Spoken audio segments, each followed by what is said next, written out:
like everyone else, I'm pretty much unable to live without my technology. And there are 5 things that I just flat out cannot go without. My life would be much different if I did not have access to these things. And in this video, I want to talk about what these 5 things are. This is kind of like an EDC video, but not exactly, because there's something that I don't really carry with me every day, but you know, let's take a look. This is the Kobo Aura 1, which I believe has since been discontinued. I bought this back in 2016 or 17, whichever year it came out. It's an e-reader by Kobo, which was up until somewhat recently a Canadian company. I believe they're owned by some kind of Japanese conglomerate now. We live in that cyberpunk future we were told to be worried about, and that's kind of concerning a little bit. So the first thing people ask me when they see I have a Kobo is, well, why not a Kindle? And the Kobo came out in Canada before Kindle was officially being sold here.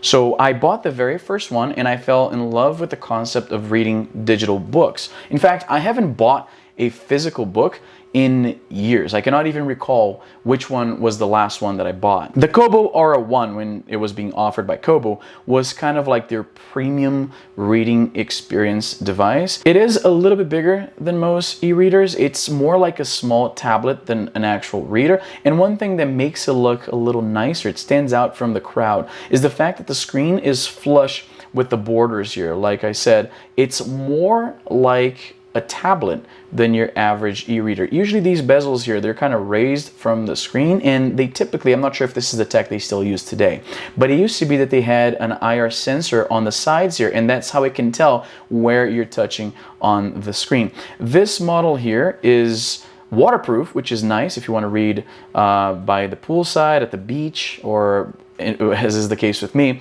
when you're having a bath. The screen is nice and crisp. I'm not sure if you have any experience reading on e-readers, but basically, because that's the other thing people ask, why buy an e-reader if you already have a cell phone or a tablet that you could read books on? And well, first thing is, this thing has no notifications. It doesn't have social media. I can't get phone calls on it, so I don't get as distracted. And perhaps most importantly, it has an e-ink screen. As you can see there on the close-ups, it's basically like reading on an actual piece of paper. It doesn't strain the eyes as much as reading on an LCD display. Yeah, I said LCD display. That's not right. It's like saying ATM machine. I know. It's much more comfortable than reading on an LCD, so it doesn't strain the eyes quite as much. When I was a kid, I was an avid reader to the point where it would actually upset my parents, because I would come to like the dining room table reading books, and they'd be talking to me and I'm still reading my book. As I became older and, you know, life gets in the way and stress and more difficulty focusing, I kind of neglected my reading habits. I'm coming back to reading now, and I'm rereading some of my classics. This is Lost World, the sequel to Jurassic Park. Interestingly enough, I read this one before I read Jurassic Park. I already had seen the movie like everybody else, so I already was familiar with the story. When I went to read the first one, I found out that the book is, and this is something that holds true for almost every movie adaptation of a book, the book is far better than the movie. So this thing here, it almost never leaves my side. The only negative thing about this e-reader here, this model in particular, is that it is a little bit bigger. Like I said, the proportions are closer to what you'd expect out of like a small tablet, more so than an e-reader. And that is good in that you can fit more on the screen, which means you're going to turn pages less frequently because there's so much text on the screen, which means your battery is going to last much longer. E-readers, as you probably know, only use up battery when they refresh what's on the screen. To hold that image or, you know, the text on the screen like this, it doesn't really use energy for that. So if in a big screen like this, I can fit so much more text, and I'm not going to be scrolling through the pages as often. But the problem is, this isn't as pocket friendly as some other Kobo models I've had in the past, so that there's a little bit of a trade-off there. One cool thing about Kobo e-readers that definitely sets it apart from Kindles and other devices is that it's far more open, in that you can just plug a micro USB cable on this thing, connect it to your computer, and just drag and drop files into it. So you can read CBR files or CBZ files, which are comic book files. So you can actually read, I'm going to show you here. I'm sure I have some comic books here. Oh yeah, I know the one exactly. Uzumaki, there we go. It's like a horror manga. You know, it's October.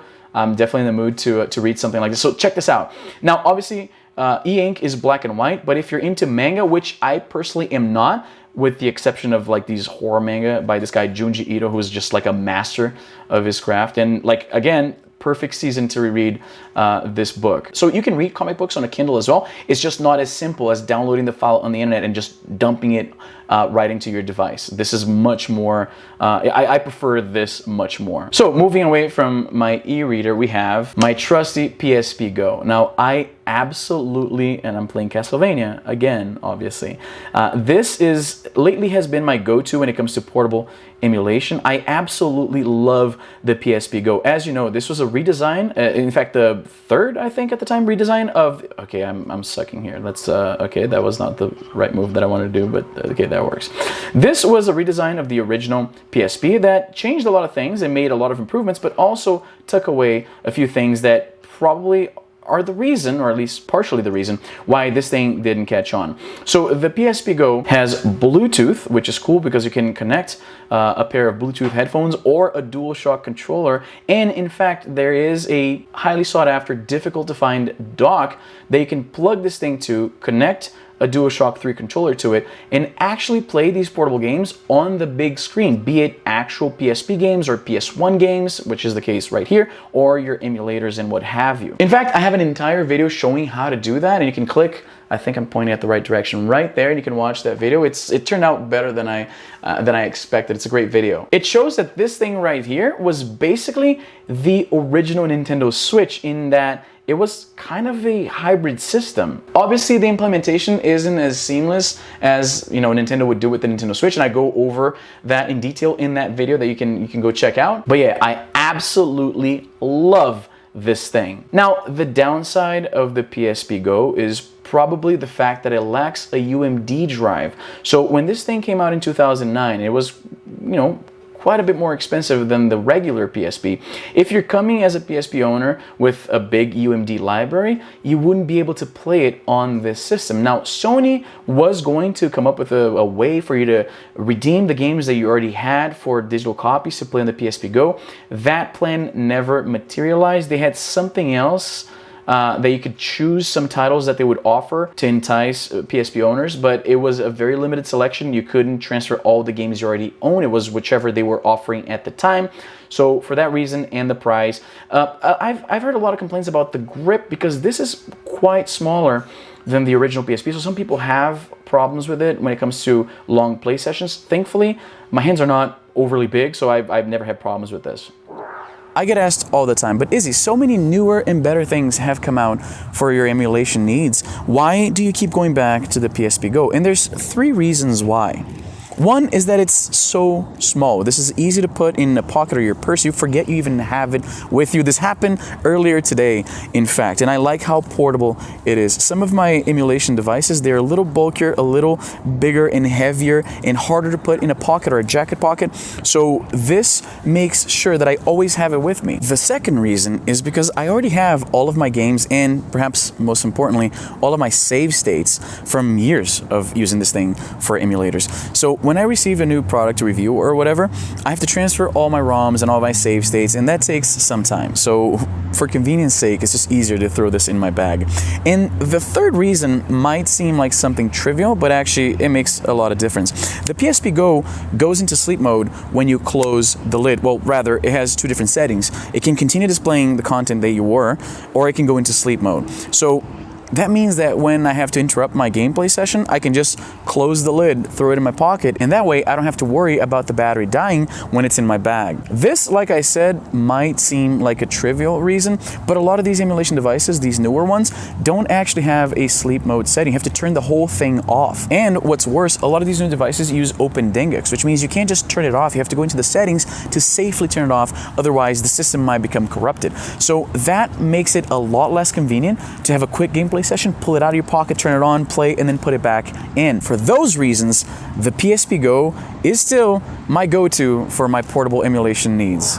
Then we have this guy right here, the reason why I've been carrying 2 cell phones with me everywhere I go. This is the Axon M. I've done a whole video on this thing. Again, you can check out on the card there on the top. But this is basically something I wish more companies would experiment with, a folding cell phone. But it comes at this whole folding cell phone paradigm with a different approach, right? So it basically has two screens, one in the back, one in the front, and there's, you know, this hinge here, and then you can just, I'll show you here, you can just pop this guy open like so, and then you have effectively a small tablet. Now, the benefit of this is right here. I'm a comic book reader, and this is basically how I read my comics, right? So like you have the two screens, and you have to scroll a little bit to get to the top and the bottom, because this is kind of like a square, like close to 4:3 aspect ratio. And comic books obviously are a little bit more rectangular, so there's a little bit of scrolling up and down, but it's a great way to read your comic books. Like I said, I really like this design decision here. Obviously, there's a lot of problems